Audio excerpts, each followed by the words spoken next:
gaachana ta'an malee tan walitti ulee fudhatan akka hin taane gochuudhaaf hiriironni magaalaalee akka diisiitti gaggeeffaman ergaan isaan qaban hedduu olaanaadha. Hedduu olaanaadha. Alagaan takkaahu ammootu diinni ilmaan Oromootiif ergamtu diinaa alagaa mee alagaachaa dhiisni. Ilmaan Oromoodhaa kanneen ajandaa diinaatiin yookiin ammoo lafa kiraa muraasaan yookiin ammoo maallaqa xiqqoodhaan soomanii hayyoota Oromoo hidhamuu hayyoota Oromoo ajjeefamuu abbootii gadaa karrayyuu ajjeefamuu ijoollee qulqulluu qeerroo Wallagga keessatti aanaa Giddaa keessatti irra deddeebi'amee ilmaan nafxanyootaatiin ajjeefamaatiin jiru faannoo itti fuudheetiin kan Wallaggaan seenseetiin uummata Wallaggaa lafarraa duguugsaa jiru uummata Walloo harkaanii miti xiyyaaraan dirooniidhaan katursiisaa jiru ergamtoota biyya alaa keessa galan baandawwan isaan kanaafi Oromoo fakkaatanii Oromoodha ofiin jedhaa Oromoo warra nyaatan isaan kanneen kamanu keessa jiranidha. Injiraan qaama abbaa irraa baay'e, injiraan xurii abbaa irraa dhalate. Isaan kana ka Oromoon beekuu qabu. Samiidhaa gabbu'eetii miti ka Oromoo gargar qoodaa jiru. Kan fedhii Oromootitti yookiin ammoo bilisummaa Oromootti gufuu ta'aa jiru akkuma mukarraa daaraan baha jedhamu hayyoota irraa daaraa warri ta'ee garaa isaaniitiin bulbaa jiran ilmaan gootaa kanneen daaraa ta'anii gootarraa mukarraa daaraan baha jechuun gootarraallee gantutu baha jechuudha. Gantuuwwan qe'ee hunda keessatti dhalatanii bakka hunda dhalatanii uummata Oromootti gufuu ta'an Oromoo akkuma godhanii wal nyaachisaatiin jiran ulaa hunda jiru. Mana hunda keessa jiru. Ganda hunda keessa jiru. For that matter. Kanaaf ajandaalee dhumtoota maallaqa xixiqqoodhaan fedhii xixiqqoodhaan Oromoo akkuma godhanii karaa irraa gorsiisanii dantaa ofii guuttachuu barbaadanii Oromoon ulaa banuu hin qabu. Oromoon yeroo isaaniif kennu yeroo qilleensaa isaaniif kennuu hin qabu. Bakka jiranitti qe'ee jiranitti isteeta jiranitti adda baafannee barbaachisaa taanaaniin uf keessa dhiitanii baasuun barbaachisaadha. Si keessa ta'anii masgiida si wajjin seenu, charchii si wajjin seenu, cilallee si wajjin nyaatu, paarii si wajjin dhufanii dannessu. Ati garuuyyuu garaa bal'atteetiin of keessatti Oromoodha jettee wajjin haasofta. Isaan kana ka Oromoo rakkisaa jiru. Isaan kana kan maggaarajaa duubaan asii deemanii biyya galanii hayyoota keenyatti ragaa bahan. Isaan kana warri as taa'ee akkaataa Jawaar Mohaammed itti hidhamuu danda'u mala dhahaa ture. Isaan kana warri as taa'ee kissii Jawaar Mohaammed biyyatti bansiise gantoowwan Oromooni diina isaa ka isa keessaa dhiisee amma alaga xeelan. Diina garaa keessanii qulqulleessaa yeroo jennu. Diina qe'ee keessan keessa jiru qulqulleessaa ofirraa achi baasaa yoo jennu diinawwan akkanaa kanneen gadi bahanii ajandaa siif ta'an akkanaa kanneen akka jiran waan beeknuuf. Kun ammoo ganda hunda qe'ee hunda ilmaan gootaa irraa eegalee ilmaan qabsaa'ota Oromoo irraa eegalee hanga bitamtoota tirkii mirkii ganda keessa argamanitti bakka hunda jiru. Oromoon hanga isaa kana wajjin cidha deemuu hin dhiisnetti. Oromoon hanga isaan kana wajjin garaa waliin bishaan dhuguu hin dhiisnetti. Walgahii wajjin taa'uu hin dhiisnetti. Iddirii awwaalchaatu addaan bahuu hin dhiisnetti. Namoota gantoota ilmaawwan baandawwan jechuudha. Baandawwan kana hanga baasuu hin dhiisnetti maalummaa isaanii beekee yookaan gara sabaa akka deebi'an yookaan ammoo deemanii baandawwummaa isaaniitiin ilmaan nafxanyoota warra harkaa fi harma abbootii keenyaa muretti akka galan yoo gochuu hin dandeenye yoomillee taanaan rakkoo jalaa hin baane. Rakkoon eenyu bira rakkoon anaaf si bira jira. Diina kana ofitti qabannee keenya hin ammanna. Lakkaa ofirraa achi qabaa. Ilmi kun ilma diinaati. Ilmi kun Oromoo sirra dalagaara. Ilmi kun isin diiqaa jira. Guyyaa jedhamee himamu bira dabartaniiti. Har'a iddoo hundatti mana hundatti qe'ee keessan keessa seenanii si basaasan. Soddaadha jettee ofitti qabdaa takka jedhe. Abbaaf jettee ofitti qabdaa lama jedhe. Hiriya jettee ofitti qabdaa sadi jedhe. Ilmaan biyyaati jettee ofitti qabdaa afuri. Jarri ammoo baandawwan kun feetu ilma biyyaa ta'e, feetu obboleessa ta'e, feetu shanyii isaa ta'e, feetu haadhaa fi abbaa isaa ta'e baandaan si gurgurata taanaan abbaa isaallee ni gurgurata. Abbaa isaa haadha isaas ni gurgurata. Aangoo fi dantaa maallaqaa argannaan jechuudha. Diina fira godhata. Diina fira godhata. Obboleessa kan kee dhiisee diina isaa fira godhata. Kun ammoo ganda hunda qe'ee hunda keessa jira. Isa kanaaf Oromoon taa'ee mari'achuu barbaachisa. Isa kanaaf Oromoon taa'ee tumachuu barbaachisa. Isa kanaaf Oromoon taa'ee murtii kennuu barbaachisa. Yoo kana hin goone ni gartu. Ji'a 2-3 har'aa boodallee daran hamtoonni ganda keessan keessaa bahan hundi isaaniitu isin nyaatu. Hundi isaaniitu isin dhugu. Ni gartu.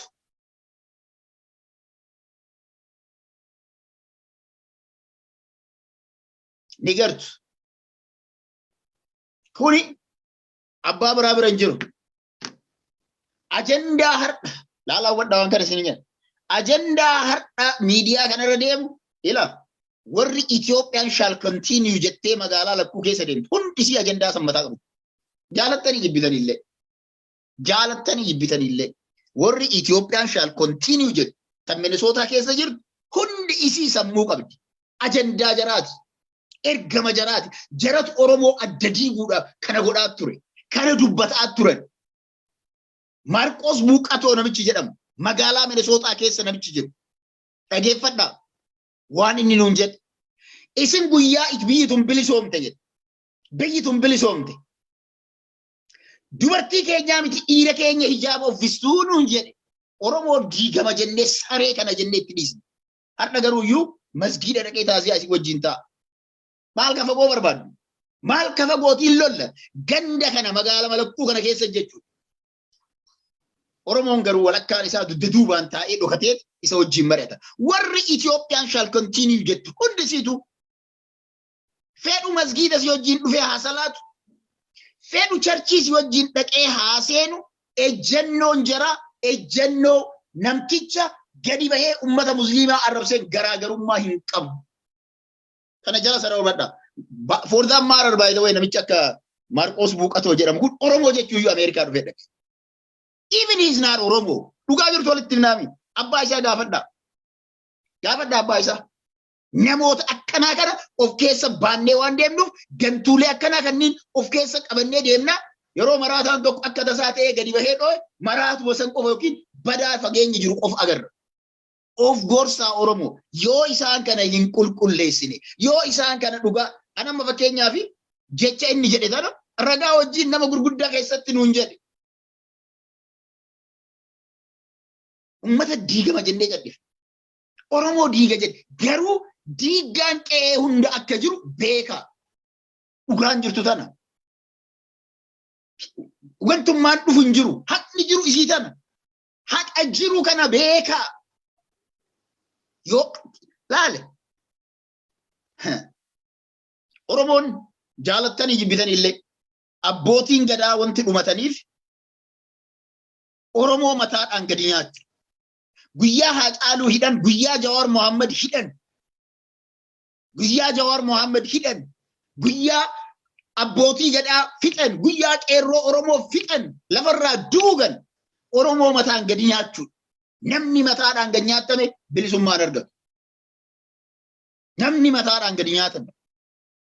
Warri mataadhaan gadi nyaatu eessarraa eegalaa gantuuwwan baandawwaa isii Minnesota keessatti Ethiopian shall continue jettee ijaaramte tanniin. Oromoon garuu bobaa jala baattaniitiin deemtan. Bobaa jala baattanii deemtan. Uf jalaa baasaa. Uf jalaa harcaasaa. Harcaasaa. Kanaan ala bilisummaan nuti hawwinu mirgi Oromoo ni kabajama nuti jennu hin jiraatu beekaa. Because yookaan gadi baastanii gatteessistanii garaftanii likkiitti garsiisanii gara sabaatti akka deebi'an hin goone. Deebi'an taanaan I'm okay with that. Ilmi Oromoo tokko ani kaleessa dogongoreera. Yaa Oromoo dhiifama naa godhaa. Yaa Oromoo dhiifama naa godhaa. mootummaan kun abbaa gadaan nyaata jedhee hin eegneen. Mootummaan kun harka muraa nutti deebise jedhee hin eegneen. Jedhee dhiifama naa godhaa jedhee dhiifama gaafatee uummata Oromootitti yoo ka deebitu deebuu qabdi. Lakki hin deebinu harka muraan ilma Wallaggaa irraa harka murame. Abbootiin gadaa naannoo Karrayyuu irraa abbaa gadaa irraa galee jilli abbaa gadaa nyaatame. Ajjeefamuun isaanii dhuga. Qeerroon Oromoo ajjeefamuun dhuga. Jawaar Mohammad hidhamuun dhuga. Warri nuun jedhaaran nu keessatti mandhee godhatanii taa'an kana of keessaa baasuun dirqama ta'a. Deebi'uu baannaan Oromoo magaalaa lakkuu keessa jirtan. Fagoo dhiisa. Isteeta biraa dhiisa. Oromummaan magaalaa lakkuu keessa jirtan waan kana irratti maal gootan? Wanti godhame hin jiru. Akkuma guyyaan deemuun hammeenya isaan uummata Oromoo irratti as ta'anii takkaan ilmaan namaa asii gabaasan. Asirraa gabaasan cadhisneetuma laalaarra. Dheengaddaa maatiin tokko kan dhufe agartaniirtan. Maatii asii deemeetiin abbaan irraa dhibamee biyya deeme hin hidhan achi qabanii. Oromoota Minnesota airportii irratti guyyaa muraasa dura nama 14 akka asin seenne dhaaban. Nama 14 erga meeshaan isaanii xiyyaara fe'amee booda booleen dhaaban. Eessa? Minnesota. Eenyu kana basaasee ergu? Warra Itoophiyaan shall continue jedhe sana Oromoo isaan kana si basaasaara alagaa daran. Kanaaf dhugaa jirtu jara kana ni beektan sirreessaa. Yoo sirraa baatan ammoo kaambii diinaatti galuu qabu. Kaambii Oromummaa keessaa bahuu qabu. Kaambii Oromiyaa akka dhabamtu. Lafti Oromiyaa jedhamu, kaartaan Oromiyaa jedhamu akka hin hojjetamne warri hojjetaa jiru jara kana. Jara kana shirruu jedhaanii dhugaa isinitti himaa karaan nuti deemuuf deemnu gufuuleen nu mudachuudhaaf deeman gufuu tokko lamaa miti.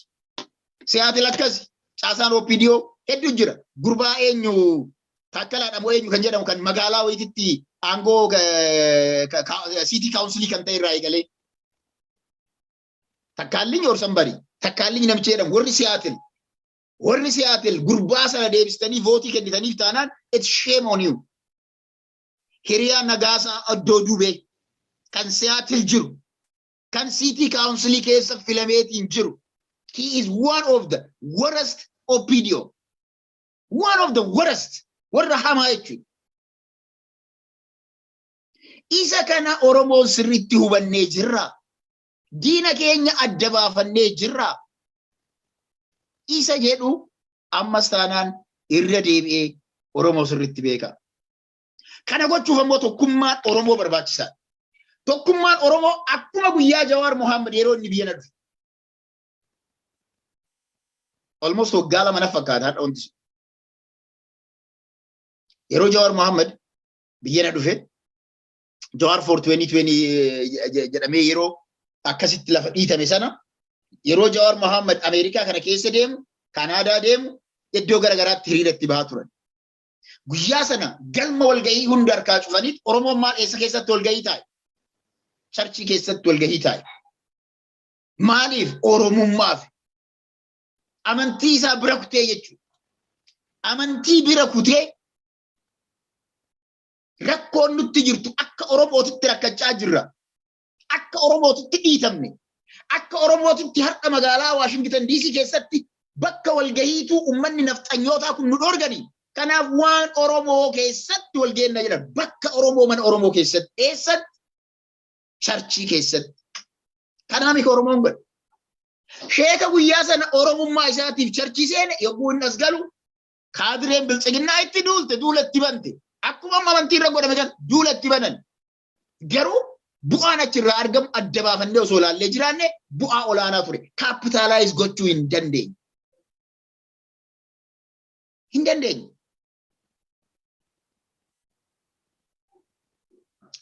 Namoota biraa koottaa. Garaagarummaa Oromoo jidduutti jarri kun akka hin seenne akkamitti akka dhoorguu dandeenyu illee ilaalla. Yeroo masgiiddan Oromoodhaa ijaaraman. Namoonni amantii kiristaanaa diinagdeedhaan masgiiddan Oromoo bira dhaabbatu. Minnesootaan kanaaf fakkeenya addaati, fakkeenya olaanaadha. Guyyaa Qees Saamu'eel diisitti sababa Jawaar Muhammad wajjin walgahii taa'eef Churchii Ortodoksii Amaaraa keessaa bahee Churchii Oromoo Protestaantii keessatti walgahii waan gaggeesseef achirra qofa waan hirmaateef Churchii Amaaraa keessa ari'ame. Guyyaa sana gadi bahee namni Qees Saamu'eel yaada goofandimii kiyyatu bane. Kiyyaan guyyaa sana arge. Kiyyaa namni jedhamu eenyu kan jedhu guyyaa sana arge. Goofandimii sana irratti gadi baanee irra daleenye.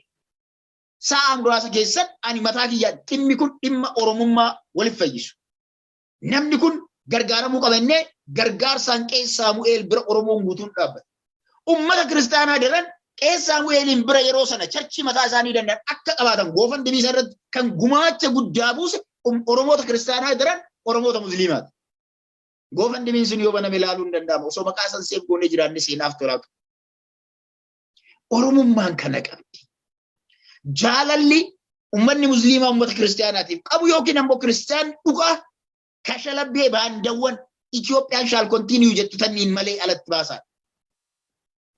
Isii tanniin alatti wanti jiru kana, haqni jiru kana. Har'a garuu amma warra Itoophiyaan shall continue kana waan isaan ta'an tokko hanga dhiyoo kana dhagayeeti. Asii biyya dhaqanii fudhatanii ajandaa san fudhatanii waajjira Shimallis dhaqanii jennaan Shimallis maal jedhanii badaa asii jedhan. Ethiopia shall continue ajandaa jedhu kanaan akkamitti deemtanii? Ethiopia shall continue ajandaa jedhu kana akkamitti deemtanii? Maali maqaa biraa dhabdanii? Hanguma maqaa biraa isin ijoollee Oromooti. Ilmaan Oromoo taatanii maqaa kana baafachuun isaanii hangam isiniif qaanyiidha. Qaanyii jedhanii arrabseedhan. Biiroodha ari'ee jedhan because of the topic only.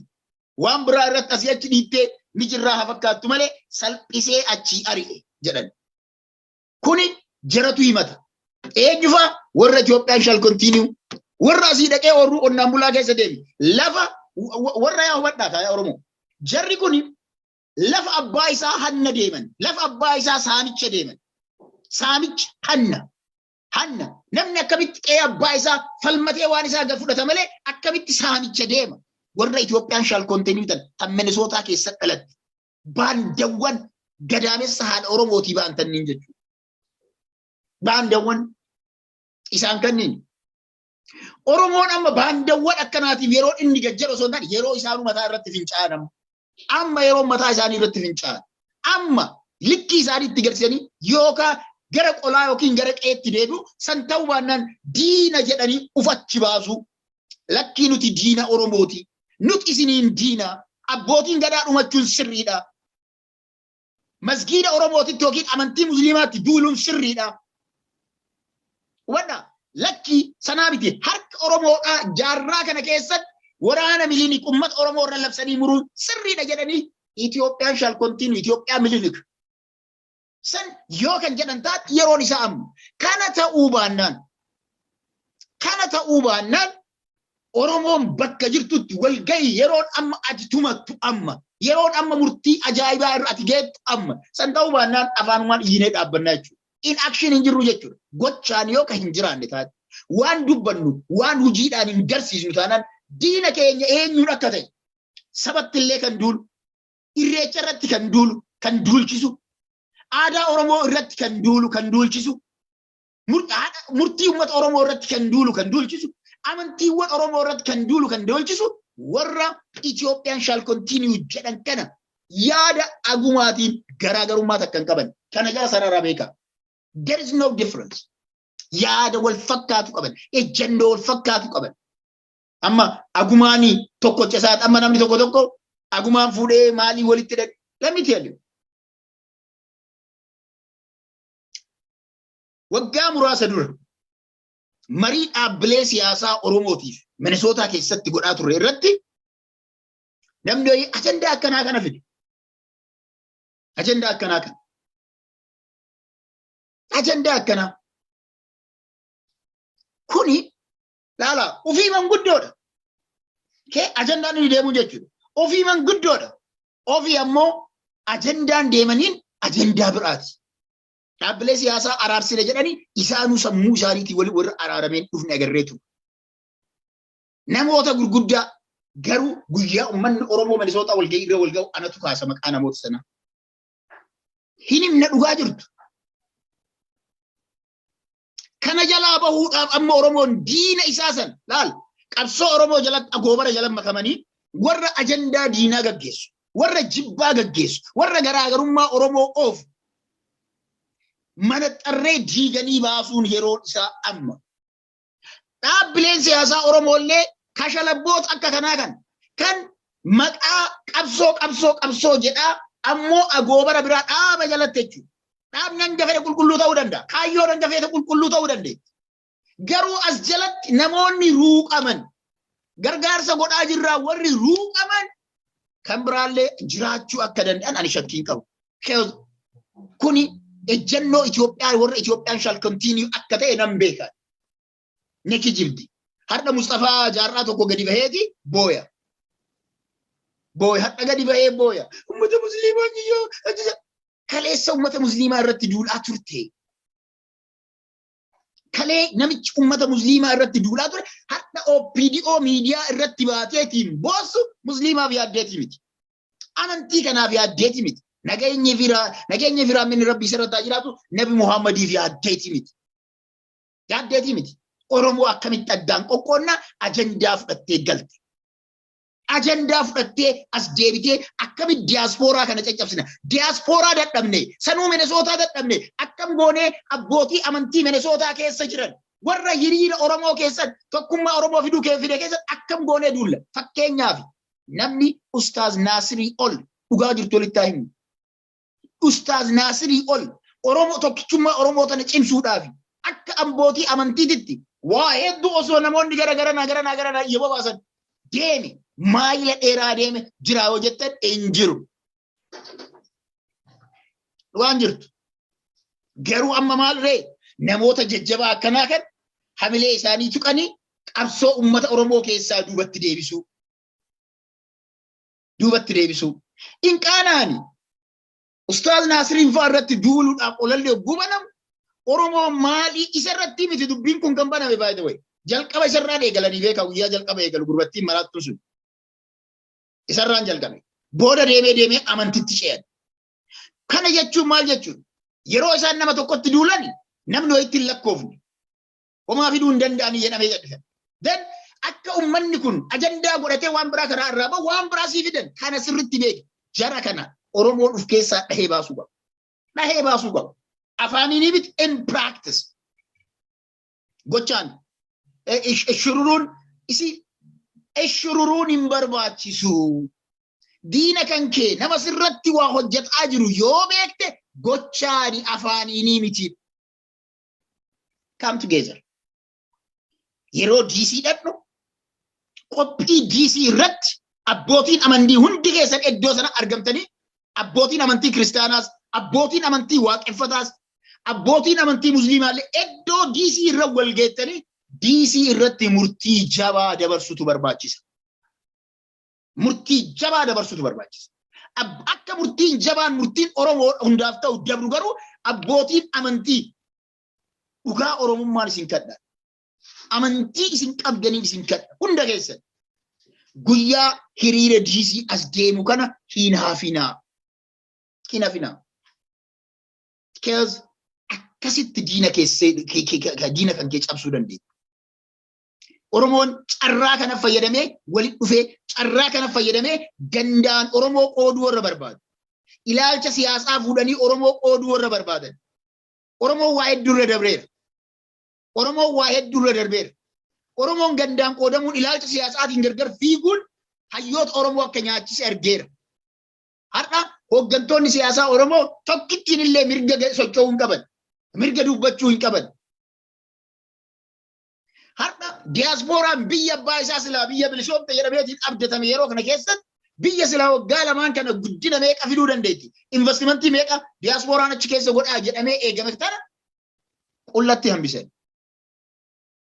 Kanaaf carraa hiriira DC as deemuu kanatti fayyadamuudhaan abbootiin amantii yaamicha isiniif godhu wal gahu.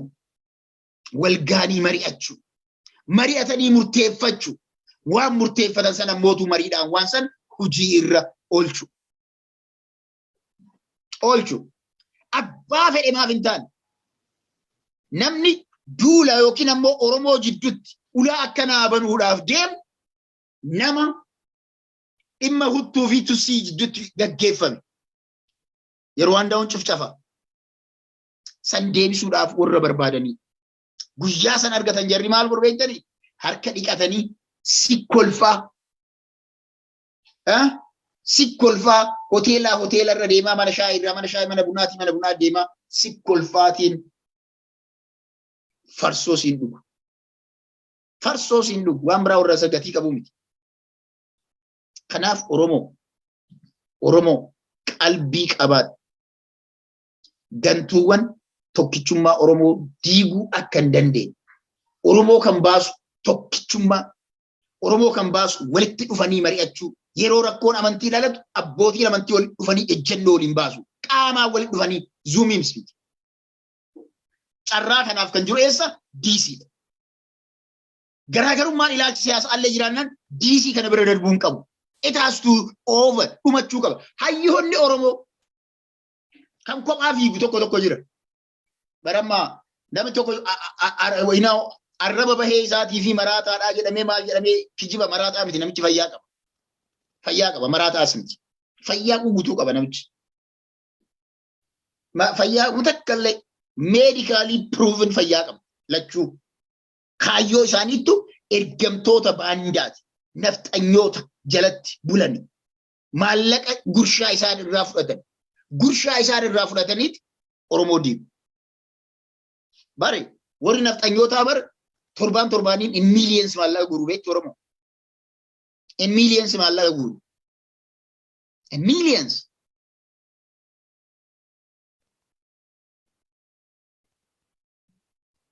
Maqaa Ethiopia jedhu. Ummanni keenya garuu Oromoon isaan wasanallee argee yeroo takka garaa kutatee in millions maallaqa buusnee waan kennuu qabuuf inaw deengada calculationii dalagee ture. Nama 13,000 goofandimii kenne isaan biratti. Goofandimii irratti nama 13,000. 2.7 million. Nama 13,000 kenne. Oromoon garuu at max yeroo waa'ee Oromoo qabsoo Oromootii fi bitima tokkoof ga'u nama 2,000 makaraan dirqimee qatti namni 2,000 goofandimii irra waamuwaati. Eessa akka jiruuf ilaala. Kana keessaa ba'uu barbaachisaanaaniin Oromoon wal dammaqsee yeroo gargaar jarri maal godhan seetan maqaa amantiitiin charchii ortodoksiitiin maallaqa guuraniiti meeshaa waraanaa ittiin bitu. Oromoo ittiin fixu. Saba biraa lafarraa ittiin duguugu. Harka namaa ittiin mursiisu. Baangaa ittiin bitanii jechuudha. Kana Oromoon sirriitti beekuu danda'u qaba. Kanaaf Oromoo dammaqi. Dhugaa jirtu wanti amma si dubbataa jiruuf I know that what I'm gonna do. Video kana agartan daqiiqa muraasa booda. Hin agartan video kana. Ammoo dhaamsi ani isinii dhaamu wanti isin walitti himtan. Diinni daran si nyaachuudhaaf si qophaa'ee jira. Hospitaala Finfinnee keessatti eeggadda gabaasa dhufe. Ijoollee gara 12 hospitaala tokkotti dhalate du'e. Wanti isaan itti du'aniif hargansuu qilleensa baafachuu hin dandeenye garuu ta'e jedhanii ajjeesaaran. Ilmaan Oromoo hospitaala Finfinnee hospitaala keessatti dhalaa jirtu dhalattee gadi bahaan jirtu. To that extent the genocide, hidden genocide, doktoroon isaanii guyyaa Hacaaluu Hundeessaa Hacaaluutii miti guyyaa Abdul Gaffaarin ajjeesan. Hospitaala dhaqee namichi hospitaala keessa jiru mee waan kana qabiilaa lennaaniin harka reeffa nama kanaa yookiin janaa'iza nama kanaa harka kiyyaan bajjaal na kaa'umu. Minnoo jennaanin yesu xabbaabinnet yaalfibinyaal jedhe. Janaa'iza nama kanaa harkaan hin tuqu. Maaf harkaan hin tuqne qabiilaa lennaan dhiphummaa isaattu natti darbaa. To that extent systemic genocide ummata Oromoo irratti gaggeeffamu kana Oromoon cadhistee teetteetuma laalti. Afaaniin qofa jiran. dhugaa dubbachuudhaaf diinagdeedhaan qabsoo bira hin jirtan. Hin jirtan. Please Oromo. Afaan qofaa wanti dhufu hin jiru. Afaan qofaa wanti dhufu hin jiru. Sheeka tokko as keessatti hin argaa. Sheek Badru anaa dhufu siin jedheera. Dhaamsi ani abbootii amantiitiif qabu tokko abbootiin amantii carraa hiriira DC jiru kanaan marii amma godha. Marii amma godha. DC irra walaa geenyu. DCtti abbootiin amantii kan waaqeffataas taanaan amantii kan jedhee itti amanoo ta'e yoo amantii ta'uu baatte achitti hafu. Yoo dhugamatti sirni kun na ilaallata, dhimmi kun na ilaallata jedhe taane Oromoon hundi iddoon itti wal ga'uu qabdu amma DC. DC wal geenne abbootiin amantii dhugamatti Oromummaan na dhagaamti. Dhugamatti bilisummaa uummata Oromoo ija tokkoon hawwa jettan taanaan hundi keessan jechuudha. Walitti bilbilaa walitti maamu. DC irra walaa geenyu. DC itti mari'annu. Waan deemaa jiru kan hundarratti murtii haa dabarsinu. Murtii achirraa darbuun gadi baanee hojittaa hiiknu. Dhumate bakka. Falli jiru kana qofa. Amma dhimma rakkoo Oromoo keessa jirtu warri Minnesota qofa taa'ee murtii murteessee hojii irra oolchaa hin taatu. DC'n qofa gadi ba'ee hojii no. We have to akka United States ejjennoo tokko qabaachuu danda'u qaba. Ejjennoo tokko. Ejjennoo keessan kana hin qabu namichi jedhee isin keessaa hafu jiraannaan warri dudda duubaan qaama kana ergutu jira jechuudha. Dhosaa hin barbaachisu beeku. Kan akka amma warra Ethiopia shall continue jettu tan Minnesota keessa jirtu tan ejjennoon isii ejjennoo tanaa jechuudha. Ejjennoo isiitti ejjennoo kan. I know that for sure waan anaan naan jedhe waan ta'eef ragaa biraan hin barbaachisu. Ana immoo dubbii kana ragaa itti qaba. Waan inni naan jedhe kana jechuudha. Ana qofaanii miti. Gaafachuu dandeettan. Obboleessa Dr. Muhammad Hassan Minnesota keessa jiraata. Obboleessa Professor Dr. Muhammad Hassan. Ani maqaa isaanii beeku dhugaa isinii mudhaa. Akka tasaa guyyaa san wal agarre iddoma sanatti waan kana nuun jedhe namni kun. Kanaa warra ragaan biraa isinii dhiyeessu hin jiru. The living witness nama du'ee miti kan ragaa dhiyeessaa jiran nama jiru. Kanaaf ummanni Oromoo DC wal gahee mari'achuun barbaachisaadha. Kanaaf Oromoon Denver, Oromoon Seattle, Oromoon Atlanta, Oromoon Houston, Texas, Oromoon California, Oromoon Arizona, Oromoon East Coast warri jirtan, New Jersey, dabalatee California illee warri jiraatan. Oromoon state naannoo Washington DC silaa waan takka jechuun barbaada. Oromoonni magaalaa DC keessa jirtan. Oromoonni magaalaa DC keessa jirtan. Hedduun keessan warri sodaa nafxanyootaa qabdan. Hiriira kanarratti argama. Hanga yoomii sodaadhaan akka jiraattan hin beeku. Oromoon DC lakkoofsi keessan xiqqaallee ta'u garuu walakkaadhaa ol akka isin manaa gadi hin baane ni beeku. Akka manaa isin gadi hin baane ni beeku. Oromoonni DC warroonni galata guddaa qaban. Maybe ani hin beeku. A quarter yoo ta'an. Oromoota DC keessa jiran naannoo san jiran keessa harka 25 yoo ta'an ani hin beeku. Warri harka 25 jiran sun garuu hojii boonsaa, hojii ilma namaa nama gammachiisu, hojii dhugamatti Oromummaan maal akka qabdu garsiisu hojjetan. Oromoonni biroo hoo? Oromoonni biroo kanneen biroo kan gar'aa hiriira DC osoo isin dhufnu Meerlaandiin keessa teettanii DC keessa teettanii ganduma sana ollaa sana isteetuma xixiqqoo sadee walitti qabamte sana jala teettanii Virginia teettanii gadi hin baane marsaa kana walaa agarra. Manatti nafina. Manatti nafina. Harka muraan deebiteerti. Harka muraan deebiteerti. Harka muraa deebite tana cadhistee ilaalin. Kaleessa harka muraa hubadhaa waan tokko isin himu. Harka muraan kaleessa Arsii irratti in millions in thousands dhiifama. Nama gara kuma hedduuti. Kanaaf kitaaba Dr. yookiin Professor Abbas ganama dubbisa. In thousands harki muramee harmi irraa murame. Maaliif? Qubaan bultan moo lubaan bultanii? Kan jedhan maali? Nuti qubaan hin bullu. Lubaan bullaa jedhe. Lubaan bullaa. sirna gadaatiin bullaa. Quba keessanitti sinfillee isin wajjin hin bullu. Guyyaa jedhan warra lubaan bulla jedhe. Dhiira harka irraa muraniiti dubartii harka harma irraa muran. Hin mari'anna jedhanii yaamanii. Abbootiin gadaa karrayyuu yeroo Haayila Sillaasee koottaa lafarraa fudhachuudhaan